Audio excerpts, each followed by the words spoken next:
Hindi mawawala sa gawain natin isang beses, isang linggo. Ito yung pupunta tayo ng palengke para makapamili na rin ng ating pang-stock lalo na sa loob ng bahay. Magang umaga pa lang, hetong at naglalakad na rin ako. Malapit-lapit lang din naman to dito sa amin. Mas okay na rin to para makapag-exercise na rin. Mas maganda rin kasi sa umaga ang makapaglakad-lakad. Siyempre yung mapawisan ka rin kahit papaano. Habang ako'y naglalakad, pinagmasdan ko nga tong mga sipitan na hindi pwedeng mawala sa gaya nating mga nanay.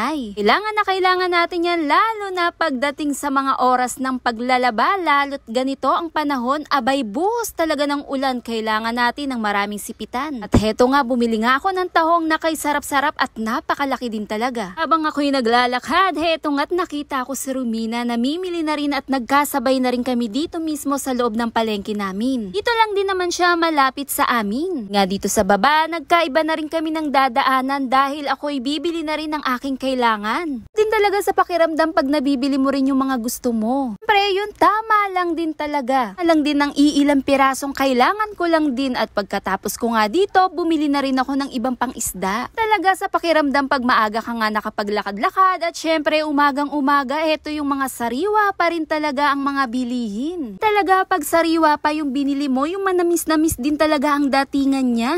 Okay na rin talaga na may listahan kang dala-dala para pagdating mo mismo dito sa loob ng palengke, alam mo na rin talaga ang mga kailangan at bibilhin mo. Din talaga yung kay sarap-sarap at kay laki-laking hipon. Tapos ko nga dito sa taas na nabili ko na rin yung kailangan ko gaya ng isda at kung ano-ano pa, dito naman na ako sa baba para mabili ko na rin yung iba kong kailangan. Kaya na lang din nito, bumili ako ng 3 piraso. Tapos habang ako'y naglalakad, nakita ko nga itong mga rambutan na kay sarap at namula-mula ang tamis-tamis niya. Nga libre ang tikim, kaya ako napabili. Ito din talaga yung gustong-gusto ko, yung santol. Ang sarap talaga nito, pero habang ako'y naglalakad, bumili na rin ako ng ibang gulay. Sarap din talaga pagmasdan ng mga sariwang gulay. Pero ang presyuhan din talaga, hindi pa rin bumababa. Ilan lang din talaga ang binili ko. Okay na rin yung aking mga pinamili, kaya mas okay na may listahan ka para mabili mo na rin agad-agad at makauwi na nga. At heto na nga, naglalakad na rin ako. Hindi naman kabigatan yung bitbit ko, heto exercise pa rin. Umaga na nga, pauwi na rin ako. Siyempre, pag uwi ko din sa bahay, dapat maayos ko na rin dahil hindi lang din naman ito ang aking gagawin. Dahil pagdating sa atin, marami pa tayong gawain na dapat din talagang unahin. Stahan ng nanay na hindi talaga nawawala, punta ng palengke, magluto, maglinis, maglaba, nandyan at nandyan lang.